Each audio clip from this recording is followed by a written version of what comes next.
Welcome, everyone. My name is Seth Green, and on behalf of the Baumhart Center at Loyola University Chicago, it is a pleasure to welcome you to Corporate Purpose in a Changing World, a broadcast that will feature 4 leaders that are looking at this topic from both an analytic and a practitioner perspective.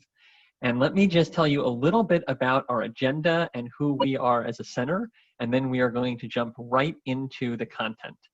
So I am thrilled to share with you that you are here, virtually speaking, at one of the top business schools in the world for social purpose and business education. The Quinlan School of Business was part of a survey by the Financial Times last year that looked at over 250 business schools and the way that we approach sustainability, education on social impact, student projects and leadership, and a variety of other topics that relate to how we really focus in on the higher purpose and higher calling that business can be a part of.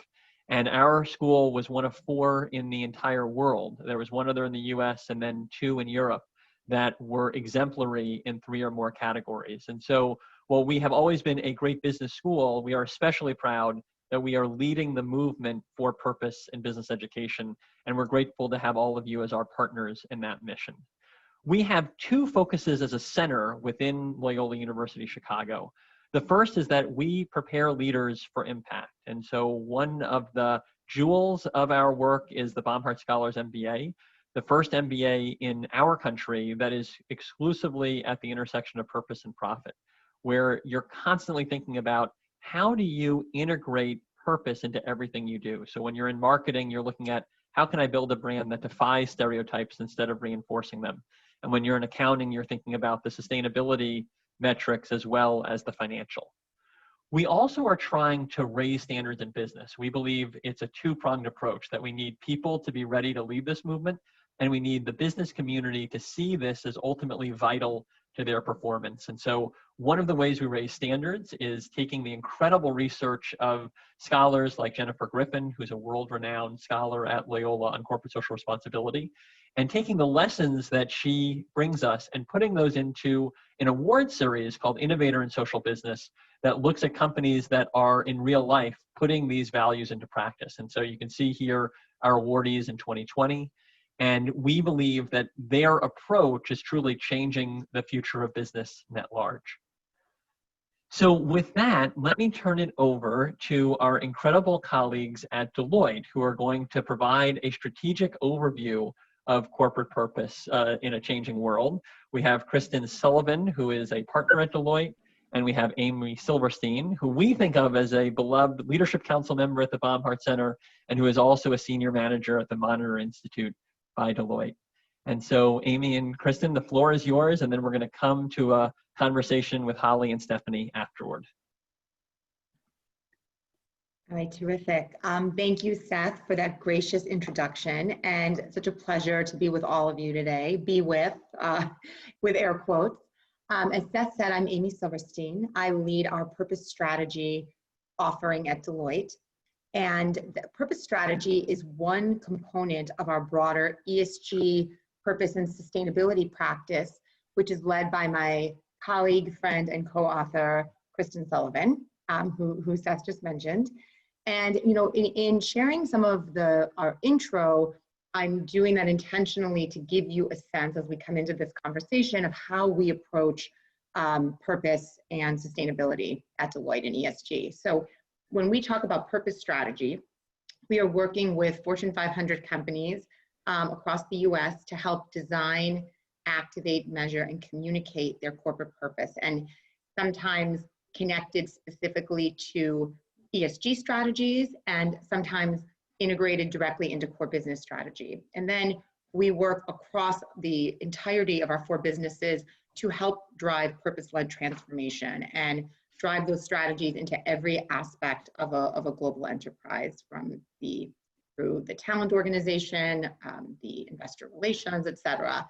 And so if we can go to the next slide, I share that, really in contrast to the legacy model of corporate purpose and impact that we probably are all most familiar with, in terms of a CSR team CSR sustainability team of somewhere between 5 and 30 people driving all of the do-gooding for, multi-billion-dollar multinational. And so when we, again, thinking about this legacy model, in that model, the business of business was business, and giving back to the world, giving back to society was something that thriving companies did in a good year to return some of the value back to society. That is in contrast to the way we think about purpose and impact today, which is as a resilience strategy on the way towards profitability and long-term value. I share this timeline because you will really point to the inflection point of when the shift from purpose and ESG as a concession to profits really shifted to a value creation strategy and shifted from concessionary to accretive. And I think really point to 2018 with the Larry Fink and BlackRock position, illustrative of the shift in the mainstream investment community to really consider purpose as a de-risking strategy. And this has only accelerated coming into 2020 as we point to business roundtable commitments and the real shift towards stakeholder capitalism, with, again, stakeholder value really thought to be a channel towards long-term shareholder value. We can flip to the next slide, please. And so coming into this year, thinking about the BRT in particular, we really heard louder and louder commitments to drive purpose-driven enterprise, which has only accelerated through the disruption of the last 6 months. But before we go further into that, I think it's worth stepping back to do some level setting on definition, because we probably all have different bubbles over our head when we use these terms, ESG, sustainability, purpose. So when we talk about corporate purpose, we mean a company's stated role in society connected to long-term value. And maybe even go a step further, using the British Academy's definition, that purpose is about producing solutions profitably and producing solutions profitably and not profiting from creating more problems for people and planet. It is not reflected correctly on that slide, which I just realized. And so that's the definition. That's our definition. That's the definition that we hold to. And we really approach what we see leading companies, leading purpose-driven enterprises, really aligning around a couple of very similar attributes. And we've captured 3 of them on the slide here. And so I'll just voice over, the first being a purpose strategy is not something else. Purpose is not something different than the core business strategy. A purpose-driven strategy and the corporate strategy should be one and the same. Think like a social enterprise model, for example. The second is that these leading companies understand that a set of individual tactics at any level of investment does not equate to a cohesive strategy. And then finally, that a company's greatest return, the greatest opportunity to outperform the market exists at the intersection of profit and purpose. So that the way the company is creating economic value is the way that the company is also creating societal impact and value. If we can move to the next slide, please. But what's interesting is those attributes and those companies we are seeing more and more, that is the exception and not the rule. So for example, you may have seen there was a study done on they looked at 134, Just Capital looked at 134 of the 181 BRT signatories and found that the majority were not performing as well as the top Just Capital companies on dimensions of stakeholder value. And I think this is really, I point to this because it's consistent with what we're observing in the market, which is really this tension between CEOs committing, as I said a few minutes ago, louder and louder commitments to purpose-driven enterprise and different aspects of that, but really struggling with how to get it right within an organization. And so in contrast to some of the attributes I just shared, we see more often As stakeholder trends have accelerated, everyone and no one in a corporation seems to own purpose. So the chief marketing officer is addressing, the consumer issues, and the CHRO is considering, how to create a rallying cry, meaningful rallying cry for people, and the CFO is handling, the ESG disclosure, and these are so often disconnected from one another. And so, in the best case, that results in, a non-sustainable commitment or a non-sustainable initiative. But in the worst case, it opens companies up to backlash from all stakeholder groups and can create considerable risk to brand. Not to mention, across the board, this leads to sub-optimizing on both sides of the equation. Sub-optimizing their ultimate value to impact on society and sub-optimizing the returns to the business. I share this visual here, in the spirit of terminology, well, twofold. One, to give a visual sense of what we mean when we talk about integrated purpose. And you'll see here, purpose is the whole circle. And from what we're seeing, and even as current as data in the last month, coming through this economic, social, health crises that we've experienced in the last 6 months, that the data is stronger and stronger, that customers and the market expect companies to drive purpose and ESG throughout their core operations, and they're holding companies accountable to that. The other reason to share this is, to put in context environmental, social, and governance factors, purpose, and ideally to really make a call to do away with the term of responsibility, which is really connected to that legacy model of the more concessionary approach to purpose and sustainability. If we can go to the next slide, Seth. It's interesting, so as we talk about returns to the business, in boardroom conversations, even in March and April, we were consistently asked the question, are companies really going to continue investing in ESG and purpose when they're struggling with whether to keep the lights on or how to keep the lights on? And, kind of coming back to where I started a few minutes ago, we really called this out then and continue to call it out as a false tension. Done well, purpose-driven strategy is a future-proofing strategy. And the stakeholder trends we saw even pre-crisis have really established purpose as a growth and risk issue. Companies that address it strategically do outperform the market. You might be, and just to kind of orient you to this slide before I hand off to Kristen, on the right side of the slide is more of the risk dimensions. And so I'm sure you're familiar with many of these, companies that engage talent in a collective sense of purpose, minimize cost of attrition, minimize their cost of recruiting. And I think these others, operational efficiency, companies that engage in eco-friendly practices, not only have a more sustainable environmental approach, but very often achieve cost savings as well, and et cetera. With the third being the regulation, risk mitigation related to regulation. And on the left side of the slide, we have the growth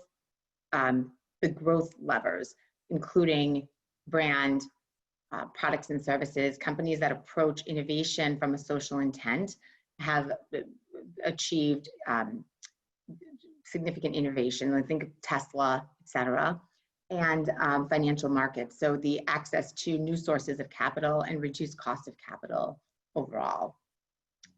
So in stepping back, thinking about how to balance stakeholder commitments with fiduciary responsibility, it really does require a very keen understanding of how purpose and ESG interact with the strategy and risk issues in a particular organization. And so with that, I'm going to hand it off to Kristen to go deeper on that topic. Great. Well, thank you so much, Amy. And thank you, Seth. And everyone at Loyola for this great opportunity. I'm thrilled to be a part of this fantastic panel, and it's always wonderful to co-present with my friend and colleague Amy Silverstein. So as Seth introduced, and Amy as well, I lead our sustainability and ESG services here at Deloitte across the Americas region. I'm actually a financial statement auditor by background. I've been with Deloitte for over 24 years, and I share that because the way we look at this evolving capital markets lens towards ESG is investors care, regulators care, the markets to operate efficiently need a broader universe of meaningful performance information around a company's overall performance, and that's why ESG has sort of evolved into such a recognized organizing framework. And if we could move to the next slide, so the way we look at it, and how Amy and I work very closely together, is really taking this broad view around how companies are navigating this hyper-transparent market, this continuous series of disruptions that we're seeing, and a much more clarity around environmental, societal disruptors that companies can really look to and ground their thinking around how they expand the aperture of risk and opportunity to their business. How is their strategy positioned today and into the future for the customers you're serving today, or the customers you're going to be serving in the future, the employees that you have employed and contributing value to your organization today, and those you're looking to attract as your business model evolves in the context of a number of trends. And so, as companies really look to be more intentional and purposeful in terms of how they think about their strategy, there's a very clear opportunity and really an expectation from a capital markets perspective. And this isn't just for public companies. This is, private companies, increasingly organizations who are engaging with other, public or private companies.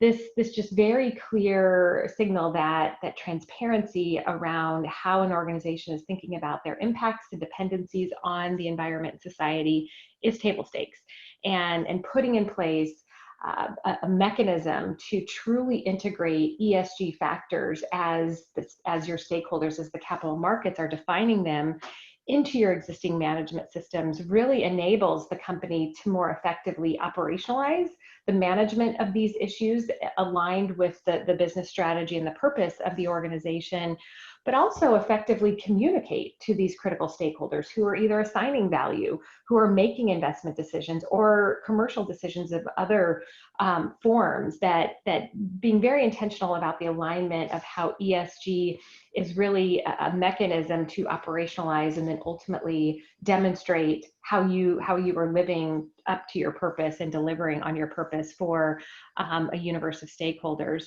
And so the way we sort of, frame this is very much, in a lot of cases, there's a big awareness building piece within organizations and with stakeholders in terms of, and it presents an opportunity for companies to really be explicit about this universe. Part of the challenge, and Amy touched on it, this definitional confusion / move towards definitional clarity, and how there are a number of, the market infrastructure that has evolved around defining what ESG is, what are these areas of focus, and then how do you measure it to then ultimately provide meaningful disclosure that's going to meet the information needs of your stakeholders.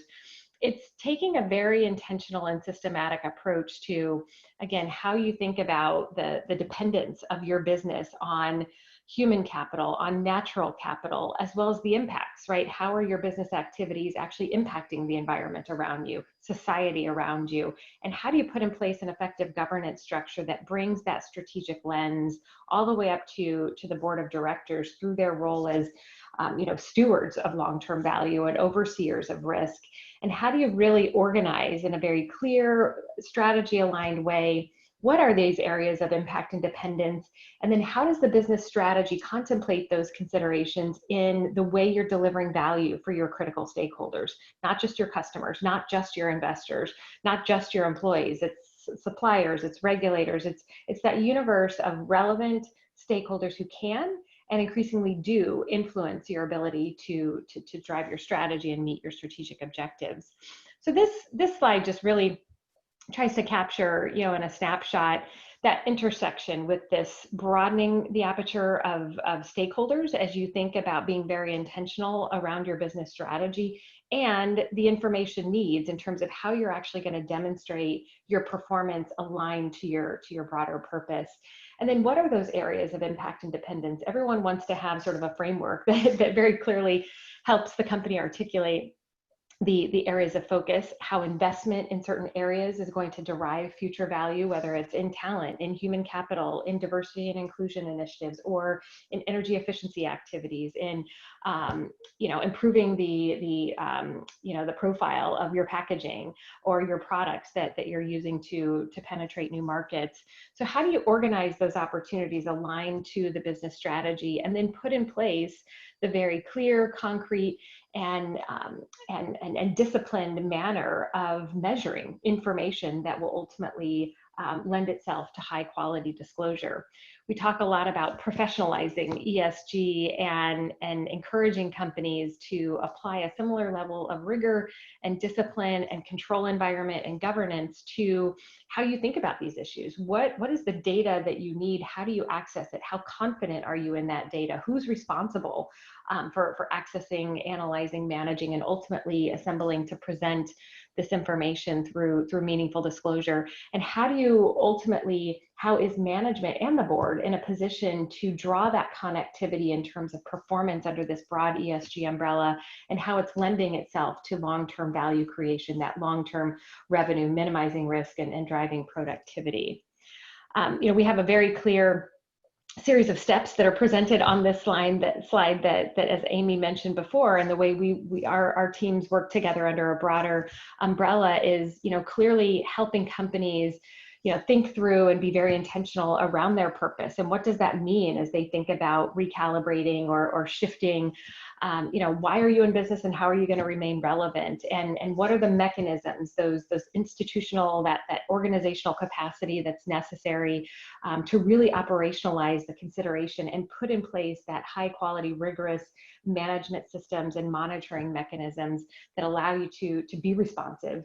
And even more importantly, as that more systematic and intentional approach is more effectively positioning the organization to be able to sense and respond more effectively and rapidly to these disruptions that we continue to see. And so that's a big part of, I think, what's been highlighted over the course of the last 6 months, even, coming into 2020 with a lot of the energy that Amy mentioned. I think we've only seen the attention around purpose and ESG be further elevated and amplified in the context of these societal disruptions, and actually has served to truly elevate the conversation around climate in the spirit of the disruption that we're experiencing and the economic calamity that has transpired.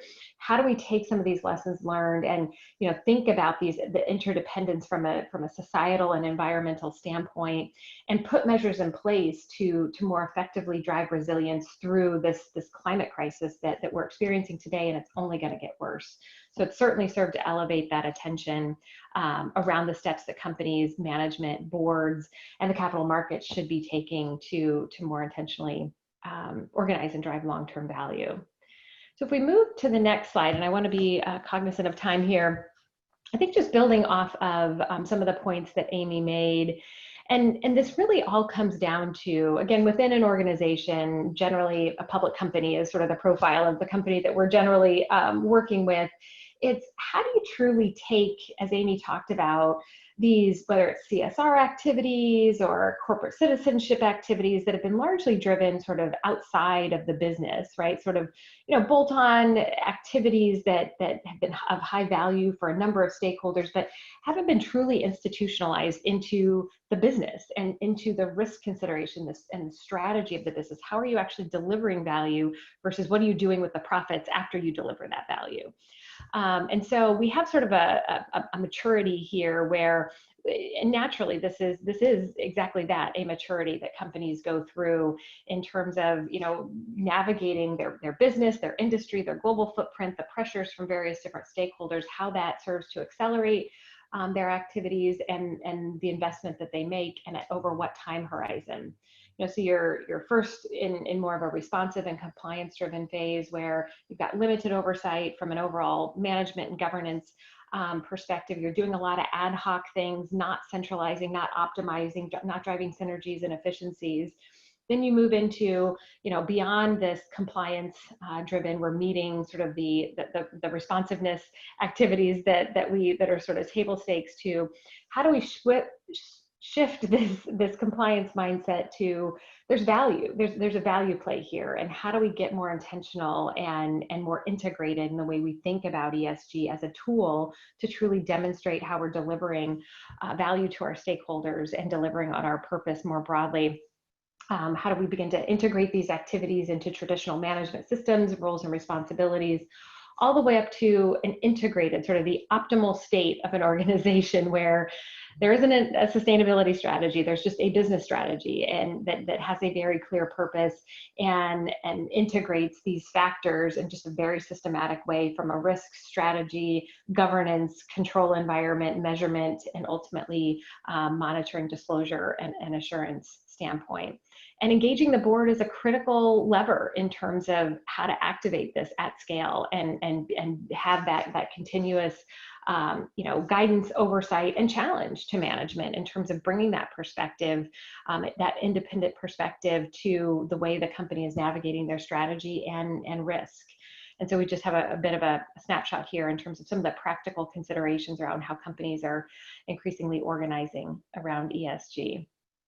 So I'll pause there, and I know we're anxious to hear from our other speakers as well.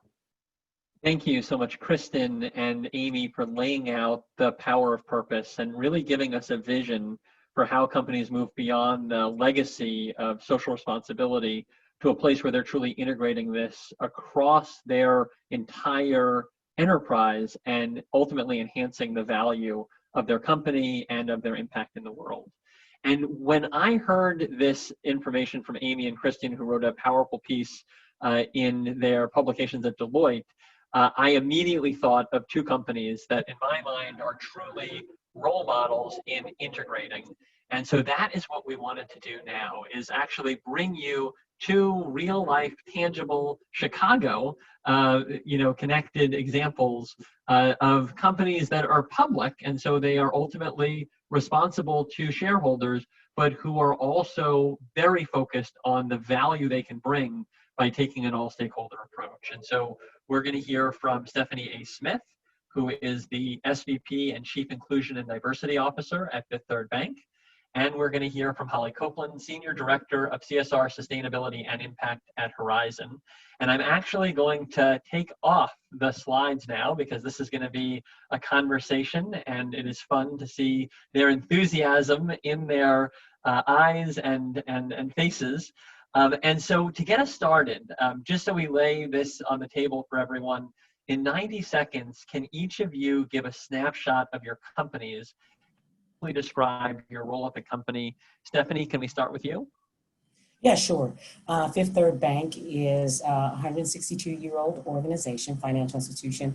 We have approximately 21,000 employees, and our largest market is now Chicago, so glad to be presenting in Chicagoland virtually. I've been with the bank for a combined 23 years, 18 years the second time. Most of my background has been on the line of business as a commercial relationship manager, business banking. I've been a financial center manager, so I am definitely a banker all the way through to my shoes. And for about 4.5 to 5 years, I was the first director of supplier diversity. Took our spend from less than half of a percent to where it is today at almost 8%. And now I'm the Chief Inclusion and Diversity Officer, driving inclusion and diversity across the enterprise. And that is across our 10-state footprint.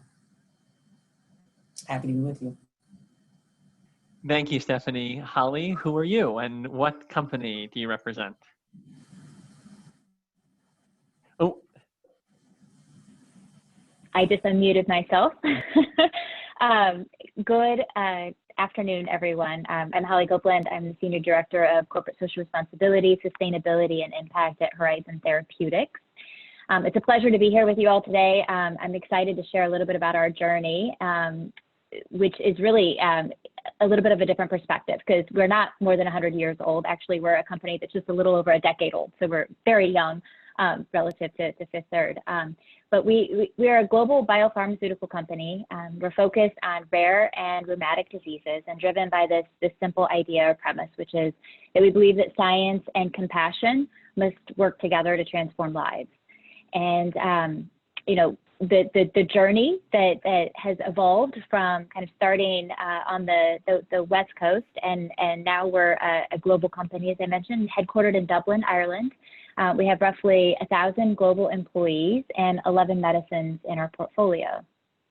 I had the good fortune of being brought on board on the team here when the company was just about 5 years old, so very young. And my charge was to build and grow a CSR department from the ground up.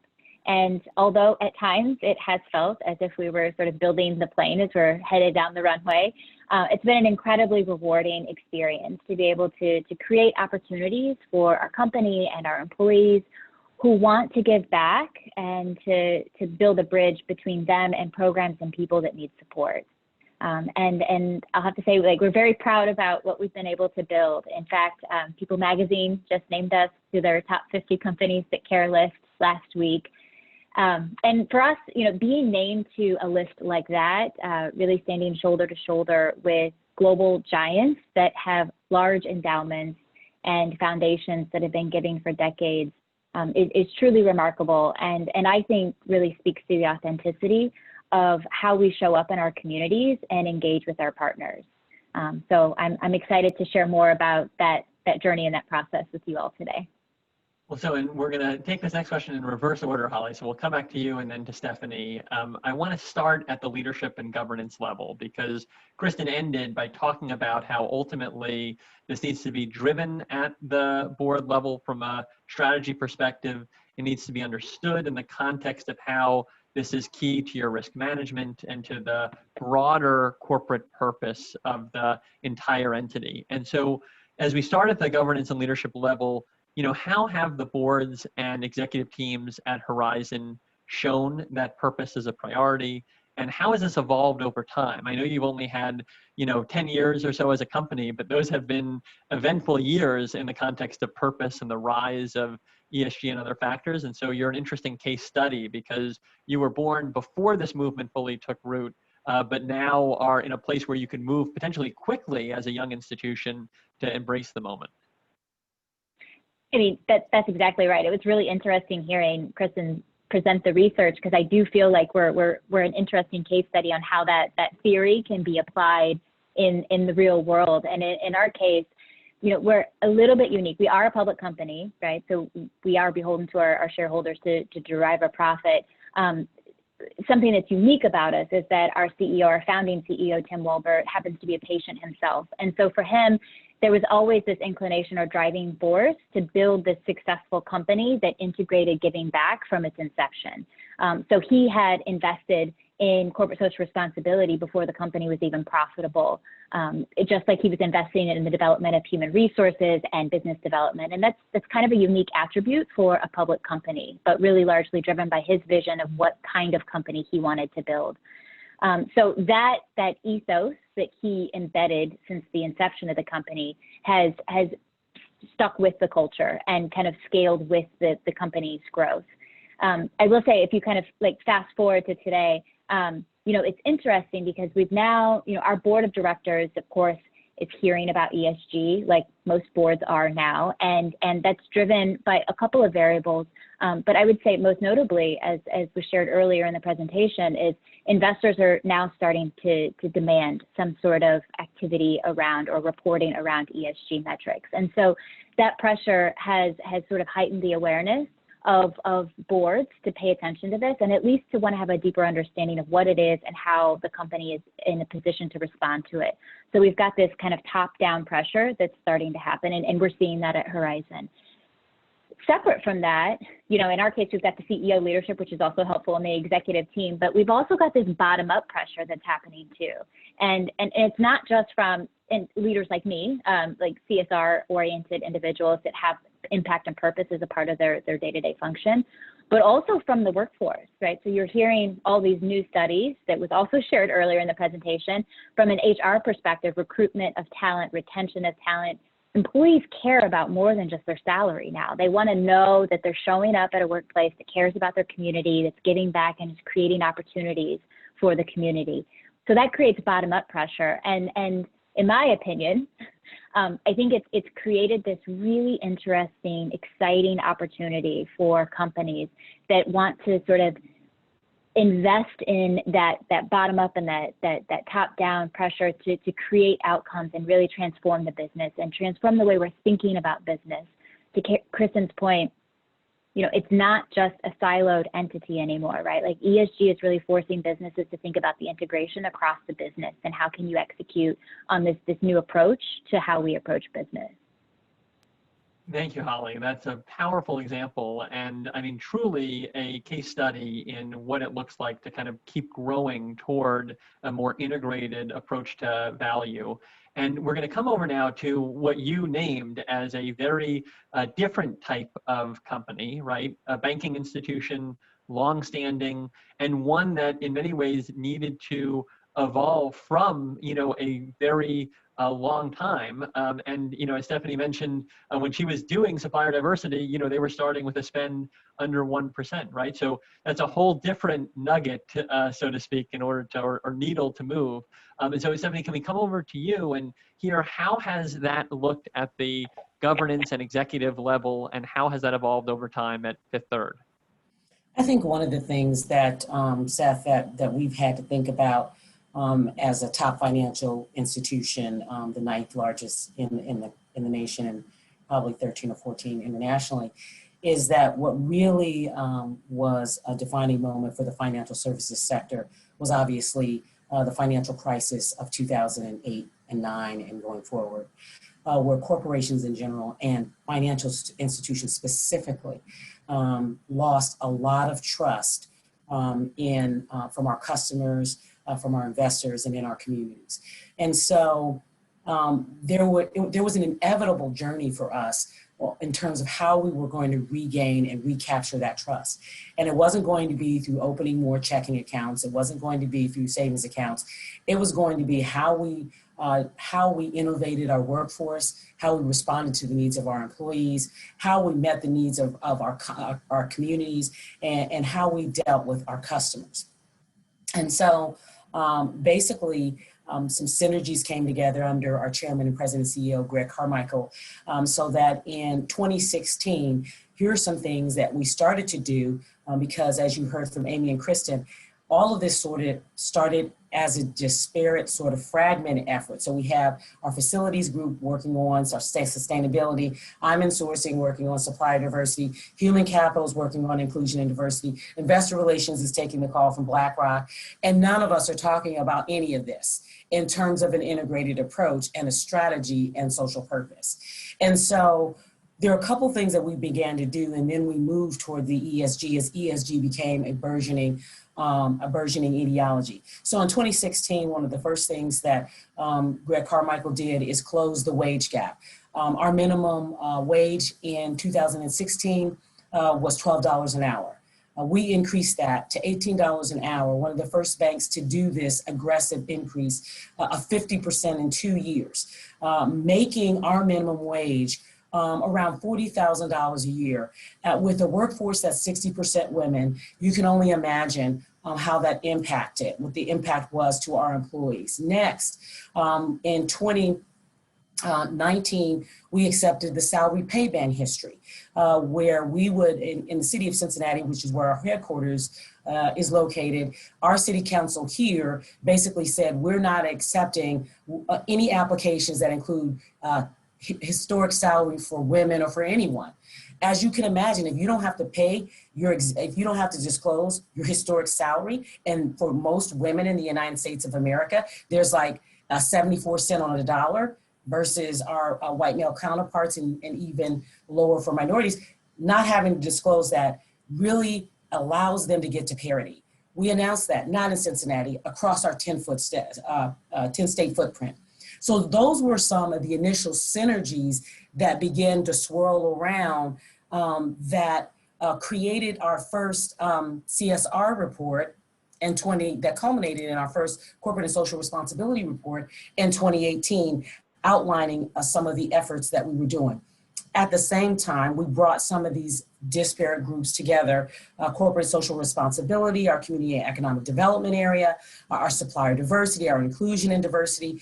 And in 2018, we began working, Scott Hassel, who's our director of sustainability, began working on our power purchase agreement, which allowed Fifth Third to be elevated to the first Fortune 500 company to go 100% solar power by 2020, 97% last year. Obviously, we are tracking with the CSR. We are at the board level now. We are in the C-suite. I'm reporting on supplier diversity, and during that time in 2018, I was elevated to Chief Inclusion and Diversity Officer. And a lot of us had come together under the bank's $32 billion commitment, community commitment, which included many of the verticals that make up ESG. We had human capital in there. We had diversity in there. We had sustainability in there. We had CSR in there. So underneath that commitment, we began to see how there were synergies in our work. This resulted in 2019 to our Chairman, President, CEO, Greg Carmichael, saying, we need now to move from CSR to ESG. That is where the benchmark is, as you've heard everyone else say.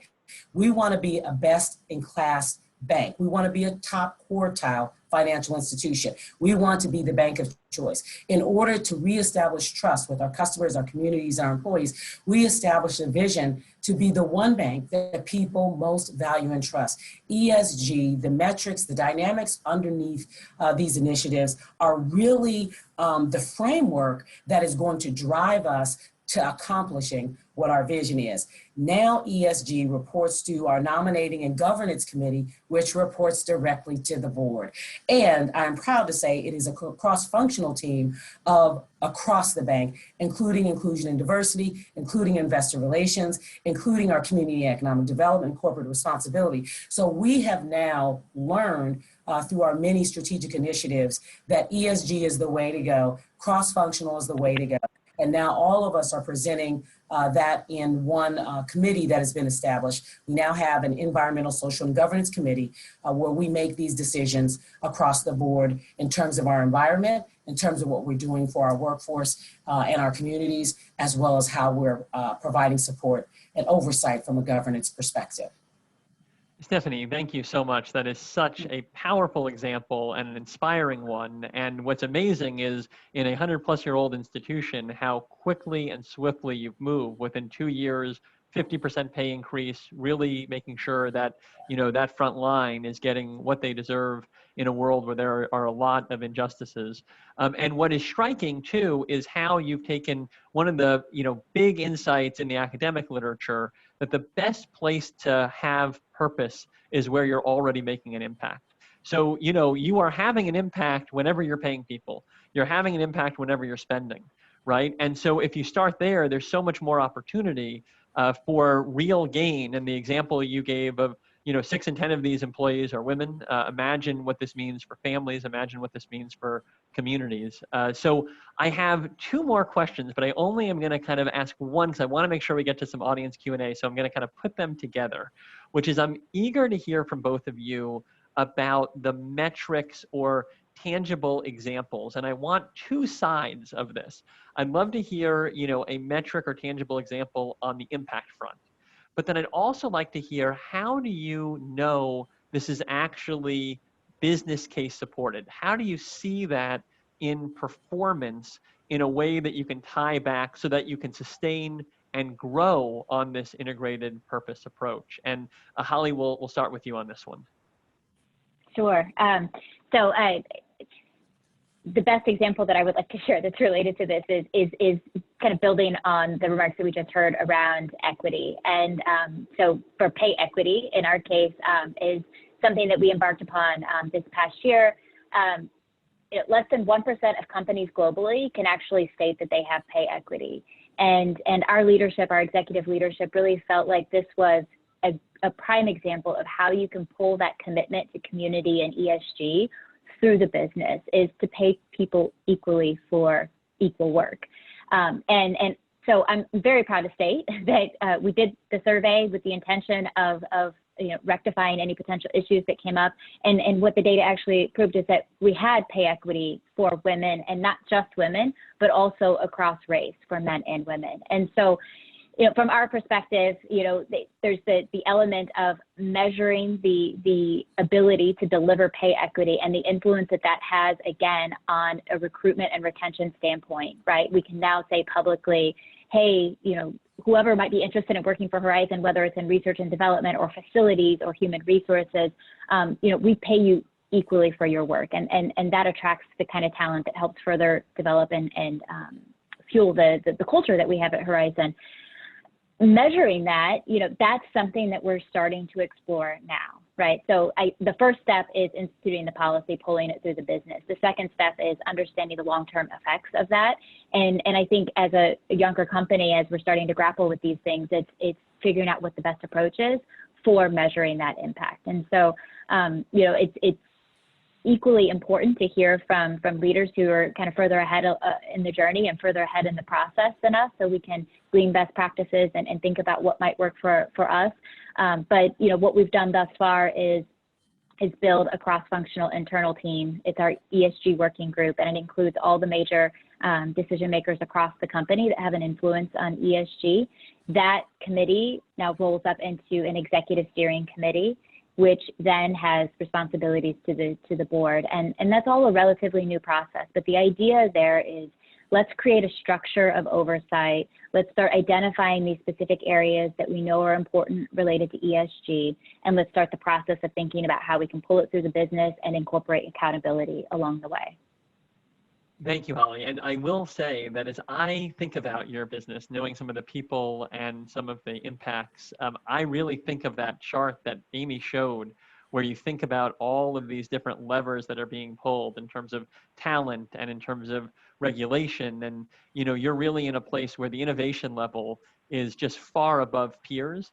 And I can only imagine that, when people says this purpose is much greater than just money, that leads people to wake up with intrinsic motivation and ultimately come with a much higher level of productivity, especially on creative issues where ultimately it's all about that intrinsic that's going to allow you to excel and to imagine the future. Stephanie, eager to hear from you in a very different context. There's not as much excitement when you talk about creativity and finance as there is when you do in the biopharma space. I actually love banking. It is exciting. We do creative finance in a legal way. What I will say that is really important as a starting place is that it doesn't matter what you do if you can't substantiate and support your core business. So we have to maintain our ability to be an ongoing concern and to be a relevant financial institution. And so after the financial depression, Fifth Third during that time was a fully leveraged business at 1.29 in leverage to $1 in deposits, which meant that we were over leveraged. We had $12 billion in liquidity. And we were not a diversified company as we would have liked to have been, heavy on commercial real estate and mortgage lending. So I'm not trying to make everybody bankers, but I want to share that ESG can't matter if we can't build trust that we are taking care of the enterprise and your accounts and your money is safe with Fifth Third. Today, based upon our operating efficiency effort, North Star, which was stood up by Greg Carmichael, we stand today 5 years into that strategy as a fully diversified company in capital markets, treasury management, fintech investments. We stand today at $80 billion in liquidity, and we stand at 0.89 leverage to $1 in deposits.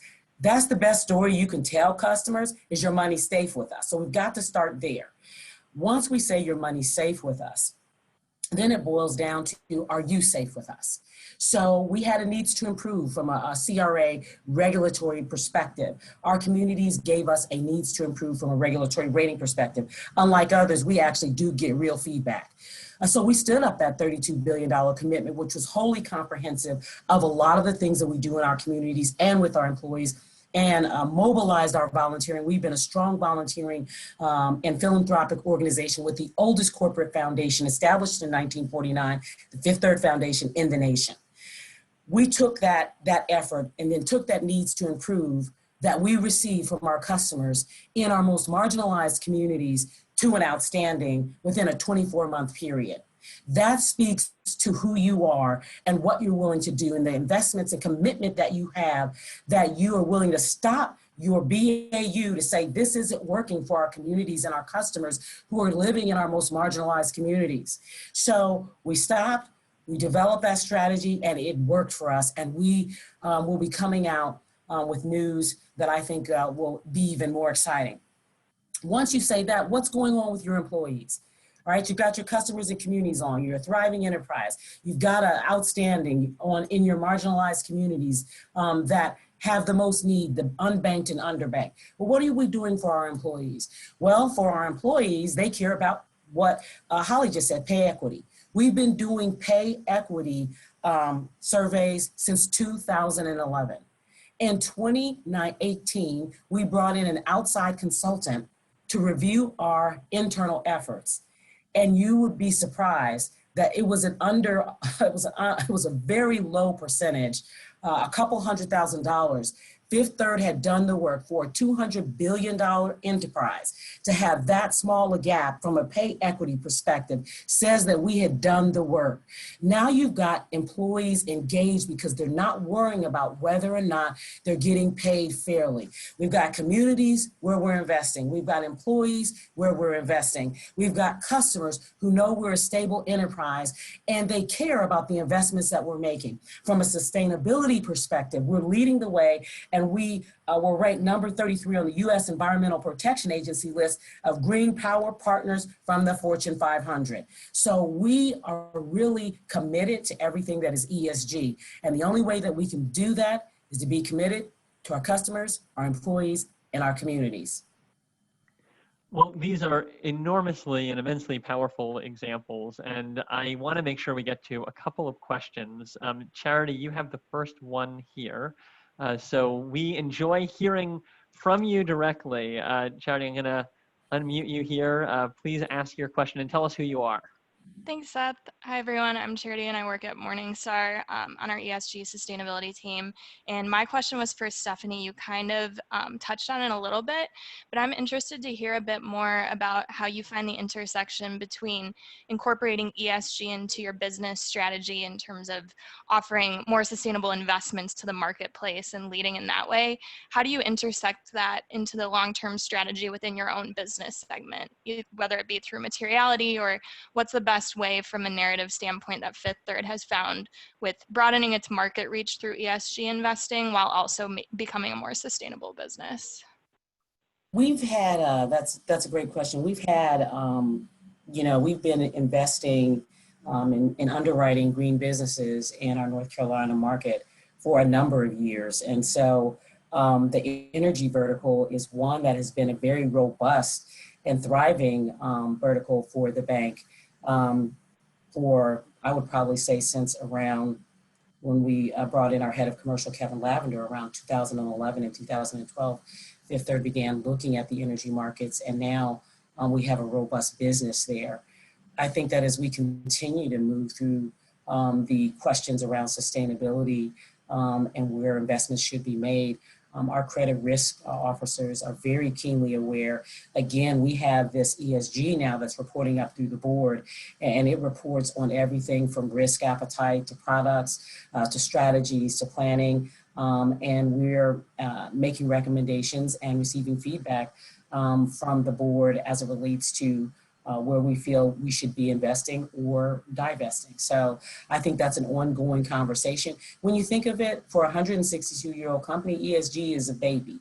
And so there's more to evolve, I think, within our sector. When you look to what Amy said, we all really just jumped in here at about 2018. We were talking about it in 2017, but it really became real for us in 2018 and 2019. So I think that there's more to come, and we have to be patient because there's a lot of sensitivities around the conversation, but we are engaged and invested. Patrick, can we come to you next? Yeah, hi. I just finished the Business and Society Impact program with Seth at Loyola, and just an open question to Stephanie and Holly. I'm wondering if you had hesitance by some board members into purpose-driven profits. What were the arguments that really won the day, or activities or events, or did you see a transformation in some individuals to come from one side to really the other side? And we're going to make this a power round and final question. We're actually going to put this to all four of you because I know Deloitte spends a lot of time advising executives and boards, and I'm sure get some of these questions too. So in 60 seconds or less, how do you convince the board member who may not be there yet or the executive team leader? Holly, can we start with you? Sure. Well, I'll be brief because I think we're so early in the process that I wouldn't really have accurate feedback for you specifically with the board level, but I will say with the executive level, it matters what the tone is. And so in our case, we're fortunate to have a CEO that really buys into this behavior in a way that sets the tone for the rest of the executives. And so I think if you're starting out in a company or an organization, it's really important to understand who your allies are and how you can leverage them as an asset when you're trying to convince others to get on board and help it truly become a transformational initiative within the company. Stephanie? I would say the same thing. For us, it's been a relationship. Greg Carmichael, who's our chairman, president, CEO, has been with Fifth Third for 12 years. He is a mature CEO, 5 to 6 years. He was fully involved in the PPP, the power purchase agreement, down to the shovel in the ground. He kicked off every year our supplier diversity summit, and we saw a 900% increase there. He's involved with our CHRO and pay equity, and we've recently stood up an executive diversity leadership council under his governance and the board, leaning in on our current environment and having a strategic focus on our Black employees, customers, and communities. Greg has been involved in everything. I just presented with him last Friday, and I think that matters. I think leadership matters. So when we present our board deck, our board is leaned in. We have the former president and CEO of Accenture. We don't have any issues with our board. They're actually pushing us. In 2018, Fifth Third was named as having the most diverse regional bank in the nation, and we hold those percentages today. So I think that diversity has driven our progress, along with the full engagement and attention of our chairman, president, and CEO, who really was instrumental in standing up our ESG committee. Amy, can we have you share next? Absolutely. I'll be brief to say, I think the connection, framing it as a value and a values conversation, and really finding that delicate balance. I think we've found even within our own organization, in addition to clients, over-indexing on either side of the equation is not as powerful or sustainable. So I just refer back to that chart I shared, as you said, and leave you with that. And Kristen, final word as the person leading this as a consultant with companies across Deloitte. Yeah, I think it kind of picks up on a number of the comments that the other panelists shared, but it's really speaking the language of your audience. If you're talking to the board, how do you make this relevant to their fiduciary responsibility, their oversight? How does it align with the strategy? How does it help minimize risk? And same thing for senior leadership. How does it, to Amy's point, your emphasis in investment, how do those emphasis in investment really tie to the strategy and the return that you're going to measure on that? So it's very much just speaking the language, words matter, and making sure that you're making this hyper relevant to the strategy. Well, I just want to say a huge thank you to our phenomenal panelists for insight and analysis and inspiration. And I want to close just by saying that we talked a lot today about how the last 6 months have accelerated this moment. And so clearly there is so much hurt in our country right now. But one silver lining, I hope, is that it has made visible how far we are from equity and justice. And it has actually said to the business community, this is not a nice to have, this is a must have. And so what excites me is as we build this vocabulary of what it looks like to have integrated value and purpose at your core, that we can build back better and ultimately sustain this as a lasting legacy of this tough moment. And so thank you all for joining us and being partners in that. And thank you to our phenomenal role models for speaking and sharing your stories. We'll see everyone for our next webinar on September 24th on Winning in Turbulent Times. Thank Bye. you. Bye-bye. Bye-bye.